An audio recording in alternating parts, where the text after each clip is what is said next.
ಸನ್ಮಾನ್ಯ ಅಧ್ಯಕ್ಷರೇ, ತಾವು ತಂದಿರತಕ್ಕಂಥ ಸಂತಾಪ ಸೂಚಕ ನಿರ್ಣಯವನ್ನು ಬೆಂಬಲಿಸಿ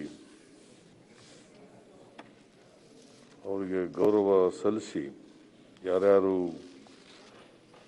ಗಣ್ಯರು ಕಳೆದ ಅಧಿವೇಶನ ನಂತರ ನಮ್ಮನ್ನೆಲ್ಲ ಅಗಲಿದ್ದಾರೆ, ಅವರಿಗೆ ಗೌರವ ಸಲ್ಲಿಸಿ ಕೆಲವು ಮಾತುಗಳನ್ನು ಹೇಳಲಿಕ್ಕೆ ಬಯಸ್ತೇನೆ.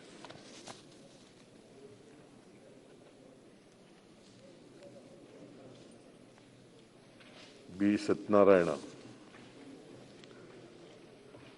ಅವರು ಹಾಲಿ ಸದಸ್ಯರಾಗಿದ್ದಂಥವರು.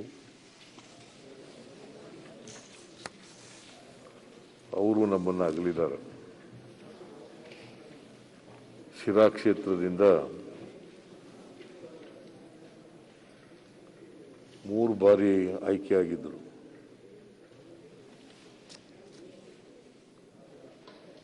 ಮಂತ್ರಿನೂ ಕೂಡ ಆಗಿದ್ದರು. ಆಮೇಲೆ ಸ್ವಲ್ಪ ದಿನಗಳ ಕಾಲ ಕರ್ನಾಟಕ ಕುಡಿಯುವ ನೀರು ಮತ್ತು ಒಳಚರಂಡಿ ಮಂಡಳಿ ಏನಿದೆಯಲ್ಲ ಅದರ ಅಧ್ಯಕ್ಷರಾಗೂ ಕೂಡ ಕೆಲಸ ಮಾಡಿದ್ರು. ವೃತ್ತಿಯಲ್ಲಿ ವಕೀಲರು, BA ಮತ್ತು ಕಾನೂನು ಪದವೀಧರರಾಗಿದ್ದರು. ವಕೀಲಿ ಕೆಲಸ ಕೂಡ ಮಾಡ್ತಾ ಇದ್ರು. ಮತ್ತು ರಾಜಕಾರಣದಲ್ಲಿ ಬಂದು 3 ಬಾರಿ ಶಾಸಕರಾಗಿ, ಮಂತ್ರಿಯಾಗಿ ಈ ರಾಜ್ಯದ ಜನರ ಸೇವೆಯನ್ನು ಮಾಡ್ತಕ್ಕಂಥ ಕೆಲಸವನ್ನು ಕೂಡ ಮಾಡಿದರು. ಬಹಳ ಸಜ್ಜನ, ಮಿತಭಾಷಿ, ಹೆಚ್ಚು ಮಾತಾಡ್ತಾ ಇರಲಿಲ್ಲ. ಸಜ್ಜನ ರಾಜಕಾರಣಿಯಾಗಿದ್ದಂಥವರು. ಅವರು ನಾನು JH ಪಟೇಲ್ ಮುಖ್ಯಮಂತ್ರಿ ಆಗಿರುವಾಗ, ನಾನು ಡೆಪ್ಟಿ ಚೀಫ್ ಮಿನಿಸ್ಟರ್ ಇರುವಾಗ ಕಾರ್ಮಿಕ ಇಲಾಖೆ ಕೂಡ ನನ್ನ ಹತ್ರ ಇತ್ತು. ಆ ಕಾರ್ಮಿಕ ಇಲಾಖೆಯ ರಾಜ್ಯ ಸಚಿವರಾಗಿ ನನ್ನ ಜೊತೆಯಲ್ಲಿ ಕೆಲಸ ಮಾಡಿದರು. ಹಾಗಾಗಿ ನನಗೆ ಬಹಳ ಹತ್ತಿರದವರಾಗಿದ್ದರು ಮತ್ತು ಆತ್ಮೀಯರಾಗಿದ್ದರು. ಅವರ ಸ್ವಭಾವ, ಅವರ ನಡವಳಿಕೆ ಅವೆಲ್ಲನೂ ಕೂಡ ಹತ್ತಿರದಿಂದ ಬಲ್ಲವನಾಗಿದೆ ನಾನು. ಸೊ ಯಾವತ್ತೂ ಕೂಡ ಮಂತ್ರಿಯಾಗಿದ್ದಾಗ ನಾವು ಏನು ಜವಾಬ್ದಾರಿ ಕೊಡ್ತೀವಿ ಅದನ್ನು ಶಿಸ್ತಿನಿಂದ ಪ್ರಾಮಾಣಿಕವಾಗಿ ನಿರ್ವಹಿಸ್ತಾ ಇದ್ರು. ಅಂತ ಒಬ್ಬ ಸಜ್ಜನ ರಾಜಕಾರಣಿ ಪಾಪ ಈ ಅವಧಿ ಪೂರೈಸಲಿಕ್ಕೆ ಆಗಲೇ ಇಲ್ಲ. 2 ವರ್ಷ 4 ತಿಂಗಳು ಮಾತ್ರ ಅವಧಿ ಪೂರೈಸಿದ್ದಾರೆ. ಇನ್ನು 2 ವರ್ಷ 8 ತಿಂಗಳ ಅವಧಿ ಇತ್ತು ಅವರಿಗೆ. ಅವರು ಇವತ್ತು ನಮ್ಮನ್ನು ಅಗಲಿದ್ದಾರೆ. ಅವರ ಆತ್ಮಕ್ಕೆ ಚಿರಶಾಂತಿ ದೊರಕಲಿ, ಅವರ ಕುಟುಂಬ ವರ್ಗದವರಿಗೆ ಅವ್ರ ಸಾವಿನ ದುಃಖವನ್ನು ಭರಿಸ್ತಕ್ಕಂಥ ಶಕ್ತಿ ಕೊಡಲಿ ಅಂತೇಳಿ ನಾನು ದೇವರಲ್ಲಿ ಪ್ರಾರ್ಥನೆಯನ್ನು ಮಾಡ್ತೇನೆ. ಮಾಜಿ ರಾಷ್ಟ್ರಪತಿಗಳಾದಂಥ ಶ್ರೀ ಪ್ರಣವ್ ಕುಮಾರ್ ಮುಖರ್ಜಿ ಅವರು ಇತ್ತೀಚೆಗೆ ನಿಧನರಾಗಿದ್ದಾರೆ. ಅವ್ರಿಗೂ ಕೂಡ ಕೊರೋನಾ ಸೋಂಕು ತಗುಲಿತ್ತು. ಜೊತೆಗೆ ಬ್ಲಡ್ ಕ್ಲಾಟ್ ಆಗಿ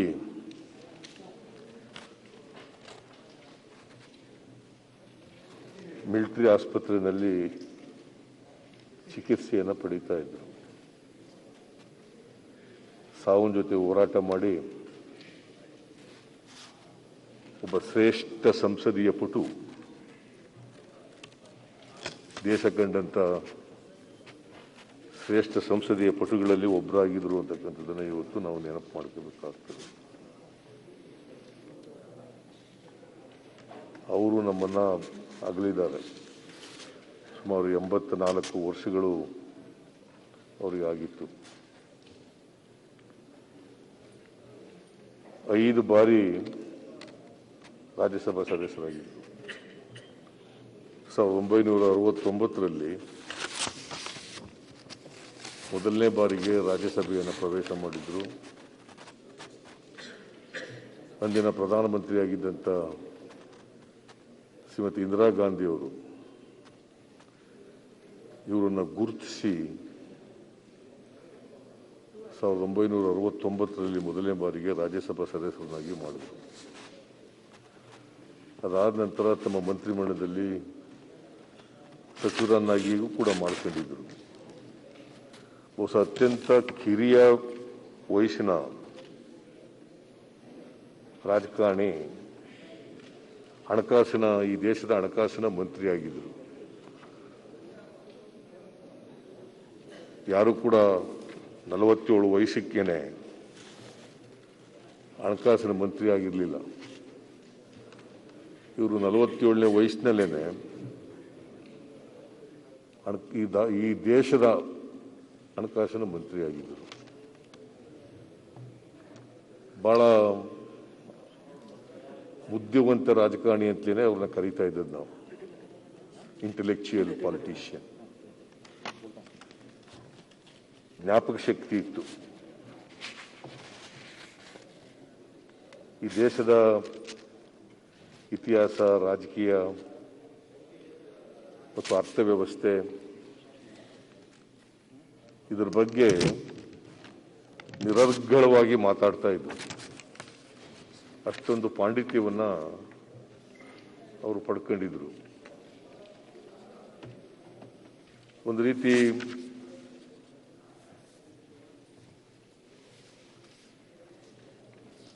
ಅವರು ಎಲ್ಲ ರಾಜಕೀಯ ಪಕ್ಷದವರು ಕೂಡ ಅವರನ್ನು ಗೌರವಿಸ್ತಾ ಇದ್ರು. ರಾಜ್ಯಸಭೆ ಇರ್ಬೋದು, ಲೋಕಸಭೆ ಇರ್ಬೋದು.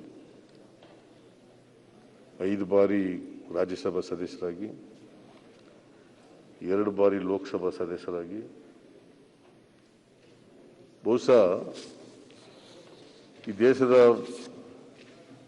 ಬಹಳ ಮಹತ್ವದ ಖಾತೆಗಳಿದ್ದಾವಲ್ಲ ಕೇಂದ್ರ ಸರ್ಕಾರದಲ್ಲಿ, ಆ ಖಾತೆಗಳನ್ನು ನಿರ್ವಹಿಸಿದಂಥವ್ರು ಇವರು. ಹಣಕಾಸು ಇಲಾಖೆ,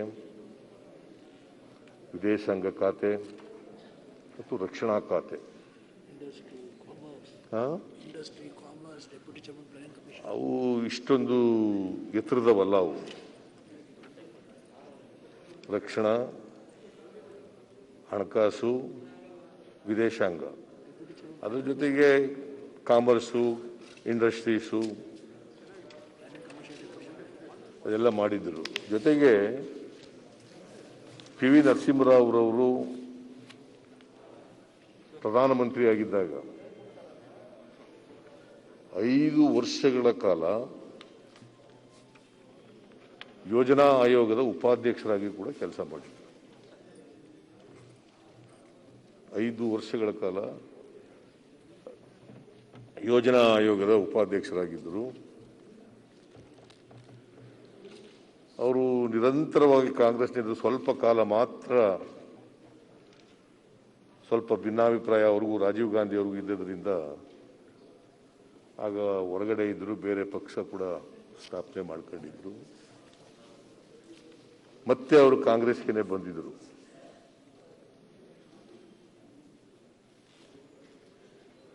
ಅವರು ರಾಷ್ಟ್ರಪತಿ ಆದಮೇಲೆ 2012ರಲ್ಲಿ ರಾಷ್ಟ್ರಪತಿ ಆದರು. 2012ರಿಂದ 2017ರವರೆಗೆ ರಾಷ್ಟ್ರಪತಿಗಳಾಗಿದ್ದರು. ಆ ಅವಧಿನಲ್ಲಿ ನನಗೂ ಕೂಡ ಈ ರಾಜ್ಯದ ಮುಖ್ಯಮಂತ್ರಿ ಆಗ್ತಕ್ಕಂಥ ಅವಕಾಶ ಸಿಕ್ಕಿತ್ತು. ನಾನು ವಿರೋಧ ಪಕ್ಷದ ನಾಯಕನಾಗಿದ್ದಾಗ 2012ರಲ್ಲಿ ಅವರು ರಾಷ್ಟ್ರಪತಿ ಚುನಾವಣೆ ಬಂತು. ಆ ಚುನಾವಣೆಯಲ್ಲಿ ಸ್ಪರ್ಧೆ ಮಾಡಿದ್ರು. ಬಹಳ ದೊಡ್ಡ ಅಂತರದಿಂದ ಗೆದ್ದರು. ಕರ್ನಾಟಕದಲ್ಲೂ ಕೂಡ ನಮ್ಮ ಕಾಂಗ್ರೆಸ್ಸಿನ ಓಟ್ಗಳಿಗಿಂತ ಹೆಚ್ಚು ಓಟ್ಗಳು ಅವ್ರಿಗೆ ಬಂದಿದ್ದು. ಅಂದ್ರೆ ಅವ್ರ ವ್ಯಕ್ತಿತ್ವ ಬಹಳ ಎತ್ತರಕ್ಕೆ ಬೆಳೆದಿತ್ತು ಅನ್ನೋದನ್ನ ಇದರಿಂದ ನಾವು ನೋಡಲಿಕ್ಕೆ ಸಾಧ್ಯ ಆಗ್ತದೆ. ಅವರು ಇತಿಹಾಸ, ರಾಜಕೀಯ, ಅರ್ಥವ್ಯವಸ್ಥೆ ಅವುಗಳ ಬಗ್ಗೆ ಅನೇಕ ಪುಸ್ತಕಗಳನ್ನು ಕೂಡ ಬರೆದಿದ್ದರು. ಜೊತೆಗೆ ಪತ್ರಕರ್ತರು ಕೂಡ ಆಗಿದ್ದರು, ಉಪನ್ಯಾಸಕರು ಕೂಡ ಆಗಿದ್ದರು. ಅವರು ಸ್ವತಃ ಎಕನಾಮಿಸ್ಟ್ ಅಲ್ಲದೆ ಹೋದರೂ ಕೂಡ, ಅರ್ಥಶಾಸ್ತ್ರಜ್ಞರಲ್ಲದೆ ಹೋದರೂ ಕೂಡ ಈ ದೇಶದ ಫೈನಾನ್ಸಸ್ ಬಗ್ಗೆ ಆಳವಾದಂಥ ಅಧ್ಯಯನ ಮಾಡಿದ್ರು. ಅಪಾರವಾದಂಥ ಜ್ಞಾನ ಇತ್ತು. ಉತ್ತಮವಾದಂಥ ಹಣಕಾಸಿನ ಸಚಿವರು ಅಂತಲೂ ಕೂಡ ಈ ದೇಶ ಅವರನ್ನು ಗುರುತಿಸಿತ್ತು. ನನಗೆ ಮುಖ್ಯಮಂತ್ರಿ ಆಗಿರುವಾಗ ಅನೇಕ ಸಾರಿ ಅವರನ್ನು ಭೇಟಿ ಮಾಡ್ತಕ್ಕಂಥ ಅವಕಾಶ ಸಿಕ್ಕಿತ್ತು. ಕರ್ನಾಟಕಕ್ಕೂ ಕೂಡ 3-4 ಸಾರಿ ಬಂದಿದ್ದರು. ಅಧ್ಯಕ್ಷರಾಗಿದ್ದಾಗ, ದೇಶದ ರಾಷ್ಟ್ರಪತಿಗಳಾಗಿದ್ದಾಗ ಅವರನ್ನು ರಿಸೀವ್ ಮಾಡ್ಕೊಳ್ತಕ್ಕಂಥ, ಬೀಳ್ಕೊಡ್ತಕ್ಕಂಥ, ಅವ್ರ ಜೊತೆ ಫಂಕ್ಷನ್ ಸಭೆಯಲ್ಲಿ ಭಾಗವಹಿಸ್ತಕ್ಕಂಥ ಎಲ್ಲ ಅವಕಾಶಗಳು ಕೂಡ ಸಿಕ್ಕಿದ್ದು ನನಗೆ. ಮತ್ತು ನಾನು ಡೆಲ್ಲಿಗೆ ಹೋದಾಗ ಒಂದು 4-5 ಸಾರಿ ಅವರನ್ನು ಭೇಟಿ ಮಾಡಿದ್ದೆ. ಯಾವುದೇ ಕಾನೂನುಗಳು, ಬಿಲ್ಗಳು ರಾಷ್ಟ್ರಪತಿ ಅಂಕಿತಕ್ಕೆ ಹೋದಾಗ ಹೋಗಿ ಭೇಟಿ ಮಾಡಿ ಇದು ರಾಜ್ಯದ ಹಿತದೃಷ್ಟಿಯಿಂದ, ಸಮಾಜದ ದೃಷ್ಟಿಯಿಂದ ಬಹಳ ಅತ್ಯಂತ ಅವಶ್ಯ ಅಂತ ಹೇಳಿದಾಗ ಕೂಡಲೇ ಅವರು ಅಂಕಿತ ಆಗ್ತಾ ಇದ್ರು. ಒಂದು, ನಾವು ಪರಿಶಿಷ್ಟ ಜಾತಿ, ಪರಿಶಿಷ್ಟ ವರ್ಗದವರಿಗೆ ಒಂದು ಬಿಲ್ಲನ್ನು ತಯಾರು ಮಾಡಿ ಕಳಿಸ್ಕೊಟ್ಟಿತ್ತು. SCP TSP ಸಂಬಂಧಪಟ್ಟಂತೆ ಒಂದು ಬಿಲ್ ತಯಾರು ಮಾಡಿದ್ದು ನಾವು. ಅದು ಕಾನೂನು ಆಯಿತು. ಅದು ಕೆಲವು ದಿನಗಳ ಕಾಲ ಕೇಂದ್ರ ಸರ್ಕಾರ ಮತ್ತು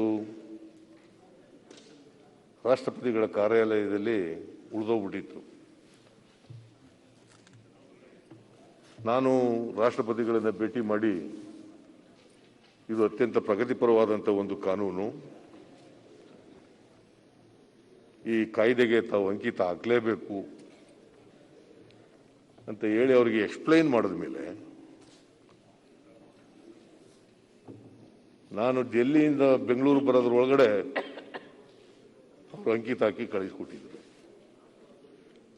ನಾನು ಅದನ್ನು ಇವತ್ತಿಗೂ ಕೂಡ ಸ್ಮರಿಸ್ಕೊತಾ ಇದ್ದೇನೆ. ಯಾವಾಗ ಭೇಟಿಯಾದಾಗಲೂ ಕೂಡ ದೇಶದ ಆರ್ಥಿಕ ಪರಿಸ್ಥಿತಿ ಬಗ್ಗೆ, ರಾಜಕೀಯ ಪರಿಸ್ಥಿತಿ ಬಗ್ಗೆ ಚರ್ಚೆ ಮಾಡೋರು. ಒಬ್ಬ ಮೇಧಾವಿ ರಾಜಕಾರಣಿ, ಅಜಾತಶತ್ರು ರಾಜಕಾರಣಿ, ಇಂಟೆಲೆಕ್ಚುಯಲ್ ಪಾಲಿಟಿಷಿಯನ್ ಅಂತ ಒಬ್ಬ ವ್ಯಕ್ತಿ ಇವತ್ತು ನಮ್ಮನ್ನು ಅಗಲಿದ್ದಾರೆ. 2019ರಲ್ಲಿ ಅವರಿಗೆ ಭಾರತ ರತ್ನ, ಅತ್ಯುನ್ನತವಾದಂಥ ನಾಗರಿಕ ಪ್ರಶಸ್ತಿ, ಅದನ್ನು ಕೂಡ ಕೊಟ್ಟಿದ್ದರು. ಪದ್ಮಶ್ರೀ, ಪದ್ಮಭೂಷಣ, ಪದ್ಮ ವಿಭೂಷಣ, ದೇಶ ವಿದೇಶಗಳಲ್ಲಿ ಅನೇಕ ಡಾಕ್ಟರೇಟ್ಗಳು ಅವರಿಗೆ ಸಂದಿದ್ದು. ಹಾಗಾಗಿ ಅಂತ ಒಬ್ಬ ಮೇಧಾವಿ ರಾಜಕಾರಣಿ, ಇಡೀ ದೇಶಕ್ಕೆ ಮಾರ್ಗದರ್ಶನ ನೀಡ್ತಿದ್ದಂಥ ಒಬ್ಬ ರಾಜಕಾರಣಿ, ಅವರು ಇವತ್ತು ನಮ್ಮನ್ನು ಅಗಲಿದ್ದಾರೆ. ಅದರ ಒಂದೇನು ಅಂತಂದರೆ, ಅವರಿಗೆ ಪ್ರಧಾನಮಂತ್ರಿ ಆಗ್ತಕ್ಕಂಥ ಎಲ್ಲ ಅರ್ಹತೆಗಳಿದ್ರೂ ಕೂಡ ಪ್ರಧಾನಮಂತ್ರಿ ಆಗಲಿಲ್ಲ ಅಂತಕ್ಕಂಥದ್ದು ಎಲ್ಲೋ ಒಂದು ಕಡೆ ಆ ನೋವಿತ್ತು ಅಂತೇಳಿ ನಾನು ಅಂದ್ಕೊಂಡಿದ್ದೀನಿ. ಅವರ ಮಾತಿನ ಮೂಲಕ ಅದು ವ್ಯಕ್ತ ಆಯ್ತಿತ್ತು. ಬಹುಶಃ ಅದನ್ನು ಸರಿದೂಗಿಸ್ಲಿಕ್ಕೋಸ್ಕರನೇ ಶ್ರೀಮತಿ ಸೋನಿಯಾ ಗಾಂಧಿ ಅವರು ಅವರಿಗೆ ರಾಷ್ಟ್ರಪತಿ ಅಭ್ಯರ್ಥಿಯನ್ನಾಗಿ ಮಾಡಿ ಈ ದೇಶದ ಅತ್ಯುನ್ನತ ರಾಜಕೀಯ ಸ್ಥಾನ, ಅಧಿಕಾರದ ಸ್ಥಾನ, ಆ ಹುದ್ದೆ ಅಲಂಕರಿಸ್ತಕ್ಕಂಥ ಅವಕಾಶವನ್ನು ಕಲ್ಪಿಸ್ಕೊಟ್ಟಿದ್ದರು. ಅವರು ನಮ್ಮನ್ನು ಅಗಲಿದ್ದಾರೆ. ಅವರ ಆತ್ಮಕ್ಕೆ ಚಿರಶಾಂತಿ ದೊರಕಲಿ ಅಂತೇಳಿ ನಾನು ಪ್ರಾರ್ಥನೆ ಮಾಡ್ತೇನೆ, ಅವರ ಕುಟುಂಬ ವರ್ಗದವ್ರಿಗೂ ಕೂಡ ಅವ್ರ ಸಾವಿನ ದುಃಖ ಭರಿಸ್ತಕ್ಕಂಥ ಶಕ್ತಿ ಕೊಡಲಿ ಅಂತೇಳಿ ಪ್ರಾರ್ಥನೆ ಮಾಡ್ತೇನೆ. ಆಮೇಲೆ ಅಶೋಕ್ ಗಸ್ತಿ ಅವರು ಪಾಪ ಅವರು ಈ ಮನೆಗೇನು ಬಂದಿರಲಿಲ್ಲ. ಇತ್ತೀಚೆಗೆ ರಾಜ್ಯಸಭಾ ಸದಸ್ಯರಾಗಿದ್ದರು. ಪಾಪ ಹಿಂದುಳಿದ ಜಾತಿ ಸೇರಿದಂಥವ್ರು, ಮೈಕ್ರೋಸ್ಕೋಪಿಕ್ ಬ್ಯಾಕ್ವರ್ಡ್ ಕಮ್ಯುನಿಟಿ ಅದಕ್ಕೆ ಸೇರಿದವರು. ಅವರನ್ನು ಗುರುತಿಸಿ ಭಾರತೀಯ ಜನತಾ ಪಕ್ಷದವರು ಅವರನ್ನು ರಾಜ್ಯಸಭೆಗೆ ನಾಮಕರಣ ಮಾಡಿದ್ರು. ಅವರು ಪಾಪ ಕೊರೋನಾ ರೋಗಕ್ಕೆ ತುತ್ತಾಗಿ ಸಾವನ್ನಪ್ಪಿದ್ದಾರೆ.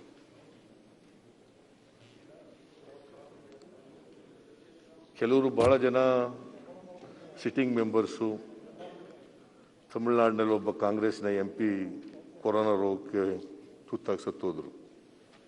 ಕನ್ಯಾಕುಮಾರಿ ಕ್ಷೇತ್ರದ ವಿಜಯಕುಮಾರ್ ಅಂತೇಳಿ,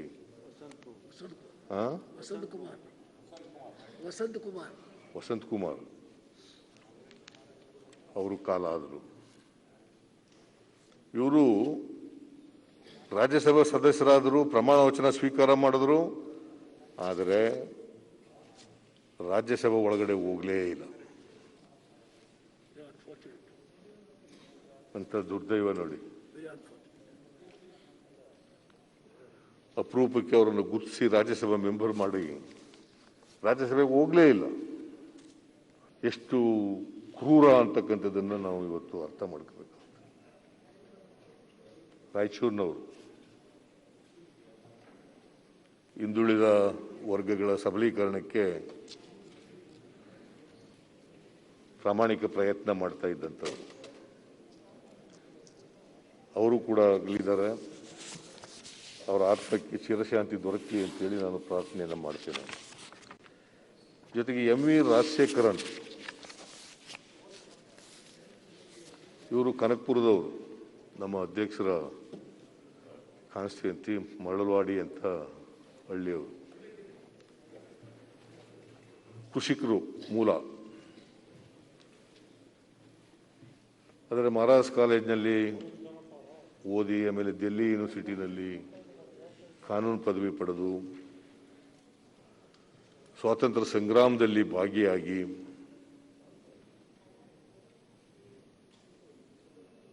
ಈ ದೇಶಕ್ಕೆ ಸ್ವಾತಂತ್ರ್ಯ ಬರಲಿಕ್ಕೆ ಅವರು ಒಬ್ಬರು ಕಾರಣಕರ್ತರು ಅಂತಕ್ಕಂಥದ್ದನ್ನು ಕ್ವಿಟ್ ಇಂಡಿಯಾ ಮೂವ್ಮೆಂಟ್ನಲ್ಲಿ ಭಾಗಿಯಾಗಿದ್ದಂಥವ್ರು. ಅವರು ಗ್ರಾಮೀಣ ಅಭಿವೃದ್ಧಿ ಸಂಬಂಧಪಟ್ಟಂತೆ ಅಪಾರವಾದಂಥ ಆಸಕ್ತಿಯನ್ನು ಬೆಳೆಸ್ಕೊಂಡಿದ್ರು. ಅನೇಕ ಪ್ರಬಂಧಗಳನ್ನು ಕೂಡ ಬರೆದಿದ್ದಂಥವರು. ಅವರು ಕೇಂದ್ರದ ಸಚಿವರು ಆಗಿದ್ದರು. ಪ್ಲಾನಿಂಗ್ ಕಮಿಷನ್ ಪ್ಲಾನಿಂಗ್ ಮಿನಿಸ್ಟರ್ ಕೂಡ ಆಗಿದ್ದರು. ಕಾಂಗ್ರೆಸ್ಸಿನ ಕಾರ್ಯಕಾರಿ ಸಮಿತಿನಲ್ಲಿ ಸದಸ್ಯರಾಗಿದ್ದರು. ಎಲ್ಲಕ್ಕಿಂತ ಮುಖ್ಯವಾಗಿ ವಿಧಾನಸಭೆ, ವಿಧಾನ ಪರಿಷತ್ತು, ಲೋಕಸಭೆ, ರಾಜ್ಯಸಭೆ 4 ಜನಪ್ರತಿನಿಧಿಗಳ ಸಭೆಯಲ್ಲಿ ಸದಸ್ಯರಾಗಿದ್ದರು. ಹಾಗಾಗಿ ಅಪಾರವಾದಂಥ ಅನುಭವ ಹೊಂದಿದ್ರು. ಸರಳವಾದಂಥ ಜೀವನ ಮಾಡ್ತಾ ಇದ್ರು. ಮತ್ತು ಅಂತಾರಾಷ್ಟ್ರೀಯ ವೇದಿಕೆಗಳಲ್ಲೂ ಕೂಡ ಅವರು ಭಾಗವಹಿಸಿ ಗ್ರಾಮೀಣಾಭಿವೃದ್ಧಿ ಬಗ್ಗೆ ಪ್ರಬಂಧಗಳನ್ನು ಮಂಡಿಸ್ತಕ್ಕಂಥ ಕೆಲಸವನ್ನು ಕೂಡ ಮಾಡಿದರು. ಇವತ್ತು ಒಂದು ಹಳೇ ತಲೆಮಾರಿನ ರಾಜಕೀಯದ ಮೌಲ್ಯಗಳು ಇವತ್ತು ಕಳಚಿಕೊಂಡಿದ್ದಾವೆ ಅಂತಕ್ಕಂಥದ್ದನ್ನು ಇವತ್ತು ನಾವು ತಿಳ್ಕೋಬೇಕಾಗ್ತದೆ. ನಿಜಲಿಂಗಪ್ಪನವರ ಅಳಿಯ ಕೂಡ ಆಗಿದ್ದರು. ಈ ರಾಜ್ಯದ ಮುಖ್ಯಮಂತ್ರಿ ಆಗಿದ್ದವರು, AICC ಪ್ರೆಸಿಡೆಂಟ್ ಆಗಿದ್ದಂಥವರು. ಅವರನ್ನು ನಾವು ನಿಜಲಿಂಗಪ್ಪನವ್ರ ಅಳಿಯ ಅಂತ ಗುರುತಿಸ್ತಿರ್ಲಿಲ್ಲ. ಅವರದೇ ಆದಂಥ ವ್ಯಕ್ತಿತ್ವವನ್ನು ರೂಪಿಸ್ಕೊಂಡಿದ್ದರು. ಹಾಗಾಗಿ ಸಾರ್ವಜನಿಕ ಜೀವನದಲ್ಲಿ ಭಾಳಷ್ಟು ಸೇವೆಯನ್ನು ವಿಶೇಷವಾಗಿ ಗ್ರಾಮೀಣ ಕ್ಷೇತ್ರಕ್ಕೆ, ಕೃಷಿ ಕ್ಷೇತ್ರಕ್ಕೆ ಮಾಡಿದರು ಅಂತಕ್ಕಂಥದ್ದನ್ನು ಇವತ್ತು ನಾವು ನೆನಕಬೇಕಾಗ್ತದೆ. ಅವರ ಆತ್ಮಕ್ಕೂ ಕೂಡ ಶಾಂತಿಯನ್ನು ಕೋರ್ತೇನೆ. ರಾಜ ಮದನ್ ಗೋಪಾಲ್ ನಾಯ್ಕ್ ಮಾಜಿ ಮಂತ್ರಿಗಳು, ಇವರು ಕೂಡ ನಮ್ಮನ್ನು ಅಗಲಿದ್ದಾರೆ. ಇವರು 3-4 ಸಾರಿ ಶಾಸಕರಾಗಿದ್ದರು, ಮಂತ್ರಿಯಾಗಿದ್ದರು. ಹಳ್ಳಿಗಾಡಿನಿಂದ ಬಂದಂಥವರು ಶಾಸಕರಾಗಿ, ಮಂತ್ರಿಯಾಗಿ ರಾಜ್ಯಕ್ಕೆ ಭಾಳಷ್ಟು ಸೇವೆಯನ್ನು ಮಾಡಿದಂಥವ್ರು ಇವರು ನಮ್ಮನ್ನು ಅಗಲಿದ್ದಾರೆ. ಮತ್ತು ಜಿ ರಾಮಕೃಷ್ಣ ಕಳೆದ ವಿಧಾನಸಭೆಯಲ್ಲಿ ಅವರು ಸದಸ್ಯರಾಗಿದ್ದರು. 2013ರಿಂದ 2018ರವರೆಗೆ ಸದಸ್ಯರಾಗಿದ್ದರು. ಇವರು ಮೊದಲು ಕಮಲಾಪುರ ಅಂತಕ್ಕಂಥ ಒಂದು ಕ್ಷೇತ್ರ ಇತ್ತು, ಅಸೆಂಬ್ಲಿ ಕ್ಷೇತ್ರ. ಅಲ್ಲಿಂದ ಶಾಸಕರಾಗಿ, ಮಂತ್ರಿಯಾಗಿ ಇದ್ದರು. ಆಮೇಲೆ ವಿಧಾನಸಭೆಗಳ ಪುನರ್ವಿಂಗಡಣೆ ಆದಮೇಲೆ ಗುಲ್ಬರ್ಗ ಗ್ರಾಮೀಣ ಕ್ಷೇತ್ರ, ಅಲ್ಲಿಂದ ಆಯ್ಕೆಯಾಗಿದ್ದರು. ಅವರು ದಲಿತ ಸಮಾಜದಿಂದ ಬಂದವರಾಗಿದ್ದರು ಕೂಡ ಸಾಮಾಜಿಕ ನ್ಯಾಯದ ಪರವಾಗಿ, ಸಮಾಜದಲ್ಲಿ ಬದಲಾವಣೆ ಬರಬೇಕು ಅನ್ನೋದ್ರ ಪರವಾಗಿ ಅವರು ಹೋರಾಟ ಮಾಡ್ತಾ ಇದ್ದರು. ಅಂಥ ವ್ಯಕ್ತಿ ಇವತ್ತು ನಮ್ಮನ್ನು ಅಗಲಿದ್ದಾರೆ. ಅವರ ಆತ್ಮಕ್ಕೂ ಕೂಡ ಶಾಂತಿ ದೊರಕಲಿ ಅಂತೇಳಿ ನಾನು ಪ್ರಾರ್ಥನೆಯನ್ನು ಮಾಡ್ತೇನೆ. ಆಮೇಲೆ ರಾಜ ರಂಗಪ್ಪ ನಾಯ್ಕ,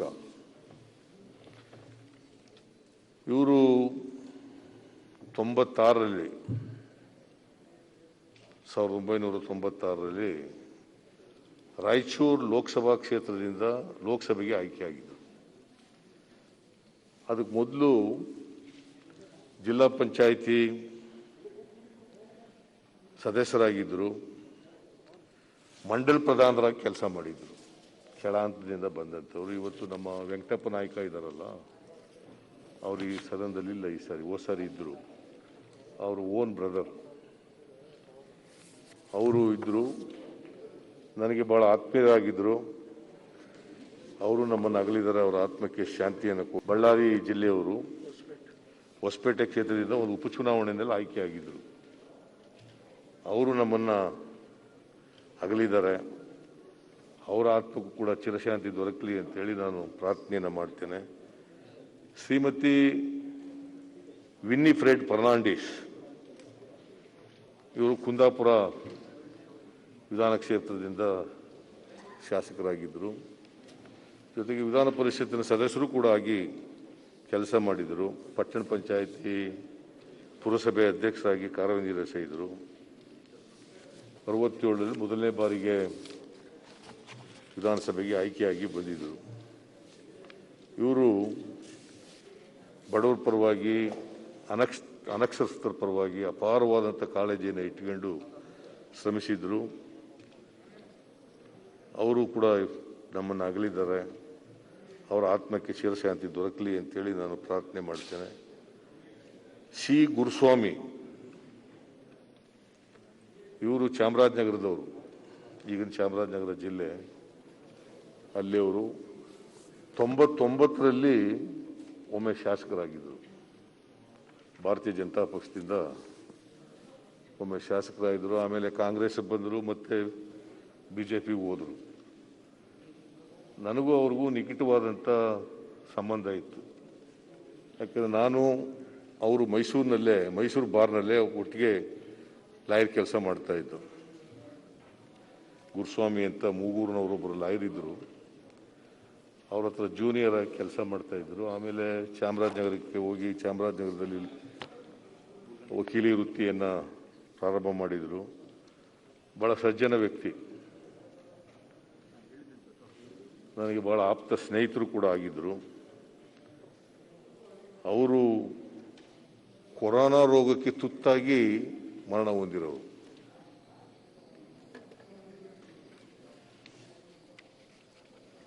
ಅವ್ರ ಮಗಳು ಕೂಡ ಜಿಲ್ಲಾ ಪಂಚಾಯಿತಿ ಅಧ್ಯಕ್ಷರಾಗಿದ್ದರು. ಅವರು ನಮ್ಮನ್ನು ಅಗಲಿದ್ದಾರೆ. ಅವರ ಆತ್ಮಕ್ಕೆ ಚಿರಶಾಂತಿ ದೊರಕಲಿ ಅಂತೇಳಿ ನಾನು ಪ್ರಾರ್ಥನೆಯನ್ನು ಮಾಡ್ತೇನೆ. ಎಂ.ಜೆ. ಅಪ್ಪಾಜಿಗೌಡ ಇವರು ಮೂಲತಃ ಮಂಡ್ಯದವರು. ಆಮೇಲೆ ಅಲ್ಲಿ ಯಾವುದು ಫ್ಯಾಕ್ಟ್ರಿ ಅದು MP ಅಲ್ಲಿ ಕೆಲಸಕ್ಕೆ ಹೋಗಿ ಅಲ್ಲೇ ಇದ್ಕೊಂಡು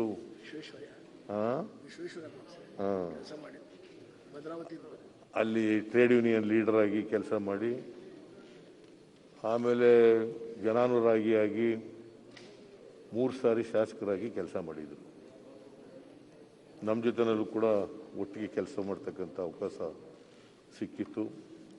ಭಾಳ ಒಳ್ಳೆಯ ಮನುಷ್ಯ, ಭಾಳ ಜನಪ್ರಿಯವಾದಂಥ ವ್ಯಕ್ತಿಯಾಗಿದ್ದರು ಭದ್ರಾವತಿನಲ್ಲಿ.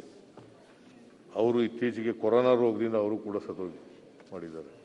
ಬಟ್ ಪತ್ರಿಕೆಗಳಲ್ಲಿ ಬಂದಿತ್ತು, ಯಡಿಯೂರಪ್ಪನವ್ರಿಗೆ ಗೊತ್ತಿದೆ ಅಂತ ಅನಿಸುತ್ತೆ, ಇವರಿಗೆ ಸರಿಯಾದ ರೀತಿಯಲ್ಲಿ ಟ್ರೀಟ್ಮೆಂಟ್ ಸಿಗಲಿಲ್ಲ, ಸರ್ಕಾರಿ ಆಸ್ಪತ್ರೆಯಲ್ಲಿ ಸರಿಯಾಗಿ ಸಿಕ್ಕಲಿಲ್ಲ ಅಂತಕ್ಕಂಥದ್ದು ಕೂಡ ಒಂದು ಆರೋಪ ಇದೆ. ಅವರು ಕೊರೋನಾ ರೋಗದಿಂದ ಪಾಪ ಸಾವನ್ನು ಅಪ್ಪಿದ್ದಾರೆ. ಅವರ ಆತ್ಮಕ್ಕೆ ಚಿರಶಾಂತಿ ದೊರಕಲಿ ಅಂತೇಳಿ ನಾನು ಪ್ರಾರ್ಥನೆಯನ್ನು ಮಾಡ್ತೇನೆ. ಮತ್ತು ಶ್ರೀ ಕೇಶವಾನಂದ ಭಾರತಿ ಸ್ವಾಮೀಜಿ, ಕೇಶವಾನಂದ ಭಾರತಿ ಪ್ರಕರಣ ಇಡೀ ದೇಶದಲ್ಲಿ ಗೊತ್ತಾಗಿರ್ತಕ್ಕಂಥ ಒಂದು ಪ್ರಕರಣ. ಅವರು ಇತ್ತೀಚೆಗೆ ನಿಧನರಾಗಿದ್ದಾರೆ. ಅವರು ಕಾಸರಗೋಡ್ನ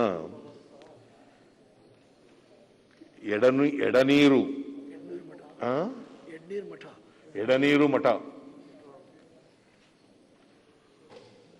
ಅಲ್ಲಿಗೆ ಮಠಾಧೀಶರಾಗಿದ್ದರು. ಜಗದ್ಗುರು ಶಂಕರಾಚಾರ್ಯ ಸಂಸ್ಥಾನದ ಎಡನೀರು ಮಠ, ಅದಕ್ಕೆ ಮಠಾಧೀಶರಾಗಿದ್ದರು. ಅವರು ಭಾಳ ಈ ಕೇಶವಾನಂದ ಭಾರತಿ ಕೇಸು ಸುಪ್ರೀಂ ಕೋರ್ಟ್ನಲ್ಲಿ ನಡೆದ ಮೇಲೆ ಇಡೀ ಜಗತ್ತಿನಲ್ಲಿ ಒಂದು ರೀತಿ ಪಾಪ್ಯುಲರ್, ನ್ಯಾಯಾಧೀಶರ ವ್ಯಾಪ್ತಿನಲ್ಲಿ ಮತ್ತು ವಕೀಲರುಗಳ ವ್ಯಾಪ್ತಿನಲ್ಲಿ, ದೇಶದಲ್ಲಿ ರಾಜಕಾರಣ ಮಾಡ್ತಕ್ಕಂಥದ್ರಲ್ಲಿ ಒಂದು ರೀತಿ ಅವರ ಹೆಸರು ಎಲ್ರಿಗೂ ಜನಜನಿತವಾಗಿದ್ದಂಥ ಒಬ್ಬ ವ್ಯಕ್ತಿ. ಅವರು 1970ನೇ ಇಸ್ವಿನಲ್ಲಿ ಕೇರಳ ರಾಜ್ಯ ಲ್ಯಾಂಡ್ ರಿಫಾರ್ಮ್ಸ್ ಆಕ್ಟ್ ಮಾಡಿದಾಗ ಅದನ್ನು ಚಾಲೆಂಜ್ ಮಾಡಿದ್ರು ಸುಪ್ರೀಂ ಕೋರ್ಟ್ನಲ್ಲಿ. ಚಾಲೆಂಜ್ ಮಾಡಿದ ಮೇಲೆ 13 ಜನ ನ್ಯಾಯಮೂರ್ತಿಗಳ ಪೀಠ ರಚನೆ ಆಯಿತು. 13 ಜನ ನ್ಯಾಯಮೂರ್ತಿಗಳ ಪೀಠ. ಅದು ಗೋಲಕ್ನಾಥ್ ಕೇಸ್ ಅಂತ ಒಂದು, ಪಂಜಾಬ್ ವರ್ಸಸ್ ಗೋಲಕ್ನಾಥ್ ಕೇಸ್ ಅಂತ ಒಂದಿತ್ತು. ಅದಕ್ಕೆ ವಿರುದ್ಧವಾದಂಥ ತೀರ್ಪನ್ನು ಕೇಶವಾನಂದ ಭಾರತಿ ಕೇಸ್ನಲ್ಲಿ ಕೊಡ್ತಾರೆ. ಅವರು ಸಂವಿಧಾನ ಪ್ರಶ್ನೆ ಮಾಡಿದ್ರು, ಖಾಸಗಿ ಜಮೀನನ್ನು ಪಡ್ಕೊಳ್ಳೋದು ಅಥವಾ ಇಟ್ಕೊಳ್ಳೋದು ಹಕ್ಕೋ ಅಲ್ಲವೋ ಅಂತಕ್ಕಂಥದ್ದು. ಇದು ಚರ್ಚೆಯಾಗಿ ಕೋರ್ಟಿನ ವ್ಯಾಪ್ತಿ, ಪಾರ್ಲಿಮೆಂಟ್ನ ವ್ಯಾಪ್ತಿ, ಸಪ್ರೇಷನ್ ಆಫ್ ಪವರ್ಸ್ ಅಂತ ಏನು ಹೇಳ್ತೀವಿ ನಾವು ಕಾನ್ಸ್ಟಿಟ್ಯೂಷನ್ನಲ್ಲಿ, ಇದ್ರ ಬಗ್ಗೆ ಸುದೀರ್ಘವಾದಂಥ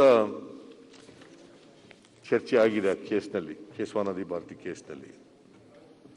ಅದಾದಮೇಲೆ ಸುಪ್ರೀಂ ಕೋರ್ಟ್ನವರು 13 ಜನರ ಬೆಂಚು ಒಂದು ಐತಿಹಾಸಿಕವಾದಂಥ ತೀರ್ಪನ್ನು ಕೊಡ್ತಾರೆ. ಆ ತೀರ್ಪು ಏನಪ್ಪ ಅಂತಂದರೆ, parliament has got powers to amend the constitution, but it has no power to change the basic structure of the constitution. 7/6 7/6 judgment. 7/6. So ಅದು ಇವತ್ತಿಗೂ ಕೂಡ ಸಂವಿಧಾನಕ್ಕೆ ಅದೇ ಶಕ್ತಿ ಕೊಟ್ಟಿರ್ತಕ್ಕಂಥದ್ದು. Only constituent assembly can rewrite the constitution, not the parliament. Constituent Assembly. It is drafted and written by Constituent Assembly under the chairmanship of Baba Saheb Ambedkar. ಅದರಿಂದ ಪಾರ್ಲಿಮೆಂಟ್ಗೆ ಅಧಿಕಾರ ಇಲ್ಲ ಅಂಥೇಳಿ ಕೇಶವಾನಂದ ಭಾರತಿ ಕೇಸ್ನಲ್ಲಿ ಸುಪ್ರೀಂ ಕೋರ್ಟ್ನವರು ಒಂದು ಐತಿಹಾಸಿಕ ತೀರ್ಪನ್ನು ಕೊಟ್ಟಿದ್ದಾರೆ. ಅದರಿಂದ ಅವರು ಈಗಲೂ ಕೂಡ ಕೇಸು ಅನೇಕ ಸಂದರ್ಭಗಳಲ್ಲಿ ಉಲ್ಲೇಖ, ಇಲ್ಲಿ ನಾವು ಸಂವಿಧಾನದ ಬಗ್ಗೆ ಚರ್ಚೆ ಮಾಡುವಾಗ ಅದನ್ನು ಪ್ರಸ್ತಾಪ ಮಾಡೋದು. Kesavananda Bharati case, Golaknath case, Indira Sawhney case, ಇವೆಲ್ಲನೂ ಕೂಡ ಪ್ರಸ್ತಾಪ ಮಾಡೋದು. ಸೊ ಹಾಗಾಗಿ ಈ ಸ್ವಾಮೀಜಿಯವರು ಇಡೀ ದೇಶಕ್ಕೇನೆ ಪರಿಚಯ ಆಗಿದ್ದಂಥ ಸ್ವಾಮೀಜಿ ಅಂತೇಳಿ ನಾನು ಈ ಸಂದರ್ಭದಲ್ಲಿ ಕೇಳಲಿಕ್ಕೆ ಬಯಸ್ತೇನೆ. ಅವರ ಆತ್ಮಕ್ಕೂ ಕೂಡ ಚಿರಶಾಂತಿ ದೊರಕಲಿ ಅಂತೇಳಿ ಪ್ರಾರ್ಥನೆ ಮಾಡ್ತೇನೆ. ಖ್ಯಾತ ಕವಿಗಳು, ಆದರೆ ಇವರು ಓದಿದ್ದು ಭೂಗರ್ಭಶಾಸ್ತ್ರ, ಜಿಯಾಲಜಿ. ಅದರ ಆಸಕ್ತಿ ಬೆಳೆಸ್ಕೊಂಡದ್ದು ಸಾಹಿತ್ಯ. ಇವರು ಉಪಾಧ್ಯಾಯರಾಗಿ, ಲೆಕ್ಚರರ್ ಆಗಿ ಭೂಗರ್ಭಶಾಸ್ತ್ರನೇ ಬೋಧನೆ ಮಾಡ್ತಾರೆ. ಆದರೆ ಸಾಹಿತ್ಯದ ಬಗ್ಗೆ ಆಸಕ್ತಿ ಇದ್ದದ್ರಿಂದ, ಸಾಹಿತ್ಯಾಸಕ್ತಿಯಿಂದ ಅದನ್ನ ಮಾಡ್ಕೊಂಡು ಇವರು ಕವಿತೆಗಳು, ವಿಮರ್ಶೆ, ಅನುವಾದ, ಹೀಗೆ ಅನೇಕ ಕವನಗಳನ್ನು, ಕೃತಿಗಳನ್ನು ನಿಸಾರ್ ಅಹಮದ್ ರವರು ರಚನೆ ಮಾಡಿದ್ದಾರೆ. ಅವರ ನಿತ್ಯೋತ್ಸವ ಇದೆಯಲ್ಲ, ವೆರಿ ಪಾಪ್ಯುಲರ್ ಕವಿತೆ, ಹಾಡು. ಸೊ ನಾನು ಅವರಿಗೆ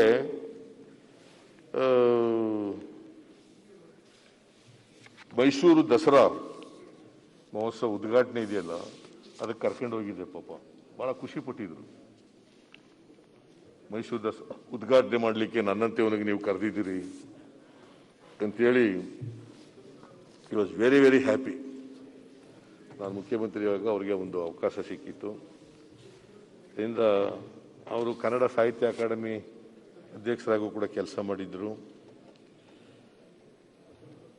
ಸೊ ಈಗ ಅವರು ನಮ್ಮನ್ನು ಅಗಲಿದ್ದಾರೆ. ಅವರ ಆತ್ಮಕ್ಕೆ ಚಿರಶಾಂತಿ ದೊರಕಲಿ ಅಂತೇಳಿ ನಾನು ಪ್ರಾರ್ಥನೆಯನ್ನು ಮಾಡ್ತೇನೆ. ಆಮೇಲೆ ಡಾಕ್ಟರ್ ಶ್ಯಾಮಲಾ ಜಿ ಬಾವೆ, ಇವರು ಹಿಂದೂಸ್ತಾನಿ ಮತ್ತು ಕರ್ನಾಟಕ ಸಂಗೀತದ ಗಾಯಕಿ. ಇವರು ಸರಸ್ವತಿ ಸಂಗೀತ ವಿದ್ಯಾಲಯವನ್ನು ನಡೆಸ್ತಾ ಇದ್ರು.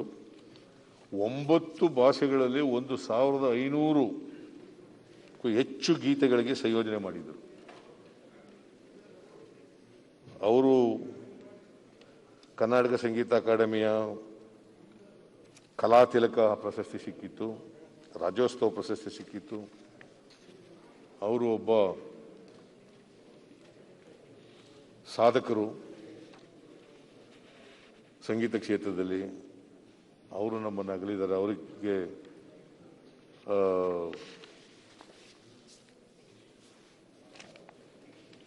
ಅವ್ರ ಶಾಂತಿ ಸಿಗಲಿ ಅಂತೇಳಿ ಪ್ರಾರ್ಥನೆಯನ್ನು ಮಾಡ್ತೇನೆ. ಆಮೇಲೆ ಪಂಡಿತ್ ಜಸ್ರಾಜ್ ಅಂತಕ್ಕಂಥವರು ಶಾಸ್ತ್ರೀಯ ಸಂಗೀತಗಾರರು. ಇಡೀ ಜಗತ್ತಿಗೆ ಪರಿಚಯ ಇದ್ದಂಥ ವ್ಯಕ್ತಿ ಅವರು. ಸಂಗೀತ ಕ್ಷೇತ್ರದಲ್ಲಿ ತಮ್ಮದೇ ಆದಂಥ ಛಾಪನ್ನು ಮೂಡಿಸಿದಂಥವ್ರು. ಅವರು ಒಂದು ರೀತಿಯಲ್ಲಿ ದಂತಕಥೆ ಅಂತ ಹೇಳ್ಬೋದು. ಶಾಸ್ತ್ರೀಯ ಸಂಗೀತದಲ್ಲಿ ದಂತಕಥೆ ಅಂತ ಹೇಳ್ಬೋದು. ಬಹಳ ಜನ ಸಂಗೀತಗಾರರನ್ನು ತಯಾರು ಮಾಡಿದ್ರು. ದೇಶ ವಿದೇಶಗಳಲ್ಲಿ ಸಂಗೀತ ಕಚೇರಿಗಳನ್ನು ನೀಡಿದರು. ಬೇರೆ ಬೇರೆ ದೇಶಗಳಲ್ಲಿ ಸಂಗೀತ ಶಾಲೆಗಳನ್ನು ಪ್ರಾರಂಭ ಮಾಡಿದರು.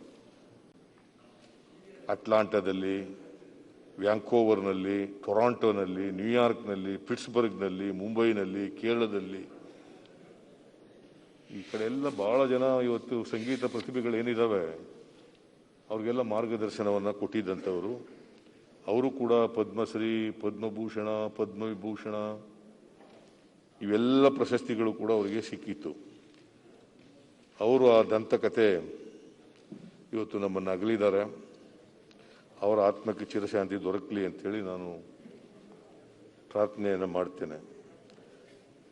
ಇನ್ನೊಬ್ಬರು ಶ್ರೀ ವಸ್ತೋಟ ಗಜಾನನ ಭಟ್ಟ, ನಿಮ್ಮ ಜಿಲ್ಲೆಯವರು, ಉತ್ತರ ಕನ್ನಡ ಜಿಲ್ಲೆಯವರು, ಯಕ್ಷಗಾನ ಕಲಾವಿದರು. ಅವರು ಅನೇಕ ಇವತ್ತು ಯಕ್ಷಗಾನ ಪ್ರತಿಭೆಗಳಿದ್ದಾವಲ್ಲ ಅವರಿಗೆ ಗುರುಗಳಾಗಿದ್ದಂಥವ್ರು.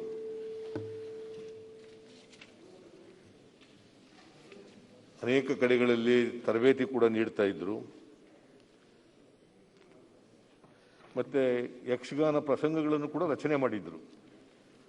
ಅಂಥವರು ಇವತ್ತು ನಮ್ಮನ್ನು ಅಗಲಿದ್ದಾರೆ. ಕರ್ನಾಟಕ ಯಕ್ಷಗಾನ ಅಕಾಡೆಮಿ, ಕೆರೆಮನೆ ಗಜಾನನ ಹೆಗ್ಡೆ ಹಾಗೂ ಸ್ವರ್ಣವಲ್ಲಿಯ ಯಕ್ಷ ಶಾಲ್ಮಲ ಪ್ರಶಸ್ತಿಗಳು ಇವರಿಗೆ ಸಿಕ್ಕಿದ್ದವು. ಇವರ ಆತ್ಮಕ್ಕೂ ಶಾಂತಿ ಸಿಗಲಿ ಅಂತೇಳಿ ನಾನು ಪ್ರಾರ್ಥನೆಯನ್ನು ಮಾಡ್ತೇನೆ. ಆಮೇಲೆ ಕೋವಿಡ್-19ನಲ್ಲಿ ಮತ್ತು ಗಡಿ ಸಂಘರ್ಷ, ಅತಿವೃಷ್ಟಿ ಬಹಳ ಜನ ನಮ್ಮನ್ನು ಅಗಲಿದ್ದಾರೆ. ನಮ್ಮ ಸೈನಿಕರು ಚೈನಾ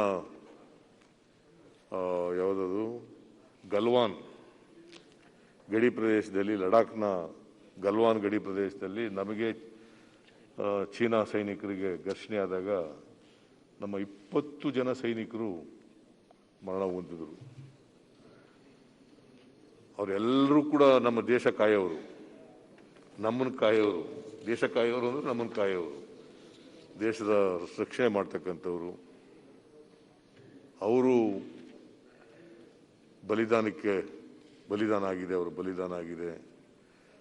ಸೈನಿಕರು ಅಂದರೆ ತ್ಯಾಗಮಯಿಗಳು, ಅವರು ಬಲಿದಾನ ಆಗ್ತಕ್ಕಂಥವ್ರು. ಅವರ ಆತ್ಮಕ್ಕೆ, ಎಲ್ಲರ ಆತ್ಮಕ್ಕೂ ಚಿರಶಾಂತಿ ದೊರಕಲಿ. ಮತ್ತು ಕೋವಿಡ್-19ನಲ್ಲಿ ಯಾರ್ಯಾರು ಮರಣ ಹೊಂದಿದ್ದಾರೆ, ಈಗಾಗಲೇ ನಾನು ಕೆಲವರು ಇಲ್ಲಿ ಹೇಳಿದೆ, ಗುರುಸ್ವಾಮಿ, ಅಪ್ಪಾಜಿ ಗೌಡ, ಪ್ರಣಬ್ ಮುಖರ್ಜಿ ಅವರು, ಗಸ್ತಿ,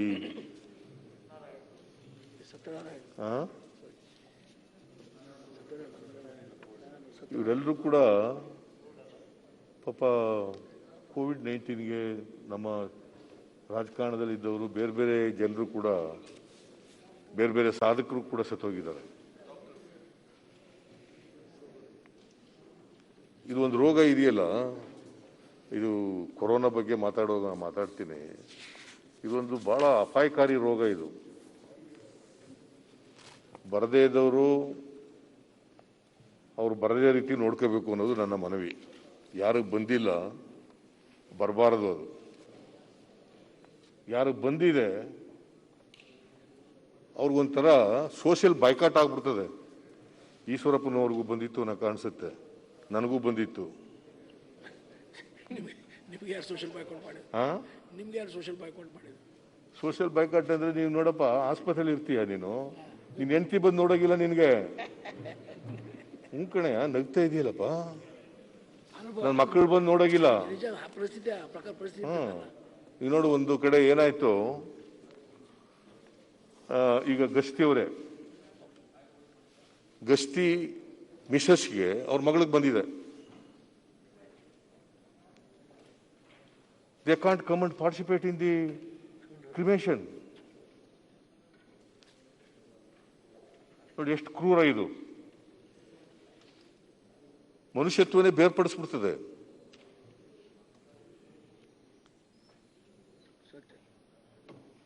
ಅದರಿಂದ ಬರಬಾರ್ದಾಗ ನೋಡ್ಕೊಳ್ಳೋದು ಬಹಳ.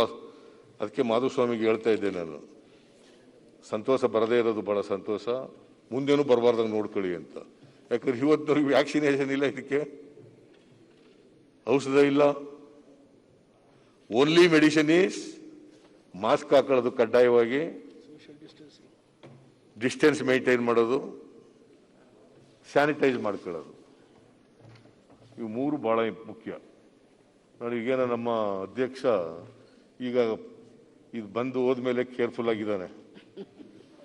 ಅದಕ್ಕೆ ಮೊದಲು ಹಾಕಪ್ಪ ಮಾಸ್ಕ್ ಹಾಕೊಳ್ಳಪ್ಪ, ಮಾಸ್ಕ್ ಹಾಕೊಳ್ಳೋ ಅಂತಂದ್ರೆ ಹಂಗೆ ಕೂತ್ಕೊಬಿಡೋನತ್ತೆ.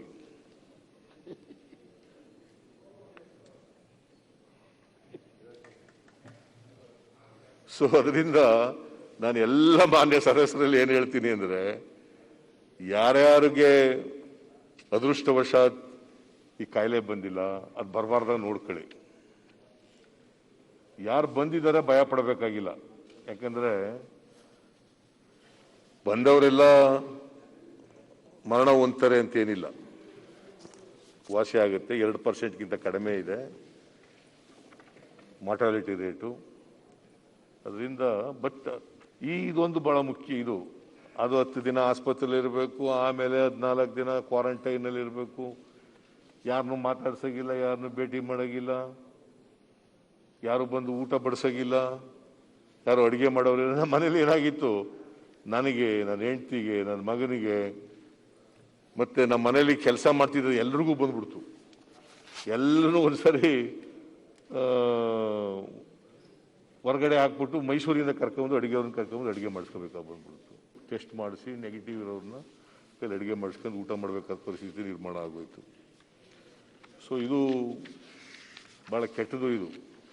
ನಾನು ಕೊರೋನಾ ಬಗ್ಗೆ ಮಾತಾಡುವಾಗ ಬೇರೆ ವಿಚಾರಗಳು ಮಾತಾಡ್ತೇನೆ. ಅವರೆಲ್ಲರಿಗೂ, ಯಾರ್ಯಾರು ಮರಣ ಹೊಂದಿದ್ದಾರೆ ಕೊರೋನಾಯಿಂದ, ಅವರ ಆತ್ಮಕ್ಕೂ ಕೂಡ ಶಾಂತಿ ಸಿಕ್ಕಲಿ ಅಂತೇಳಿ ಪ್ರಾರ್ಥನೆ ಮಾಡಿ, ಯಾರ್ಯಾರು ನಮ್ಮನ್ನು ಅಗಲಿದ್ದಾರೆ ಅವರೆಲ್ಲರಿಗೂ ಪಾಪ ಗಸ್ತಿ ಮತ್ತು ನಮ್ಮ ಸತ್ಯನಾರಾಯಣ ಅವರು ಹಾಲಿ ಸದಸ್ಯರುಗಳಾಗಿದ್ದವರು. ಸತ್ಯನಾರಾಯಣ ಹಾಲಿ ಸದಸ್ಯ, ಗಸ್ತಿನೂ ಕೂಡ ಹಾಲಿ ಸದಸ್ಯ. ಅವರು ನಮ್ಮನ್ನು ಅಗಲಿದ್ದಾರೆ. ಇವರೆಲ್ಲರಿಗೂ ನನ್ನ ಗೌರವವನ್ನು ಸಲ್ಲಿಸಿ ನನ್ನ ಮಾತು ಮುಗಿಸ್ತೇನೆ.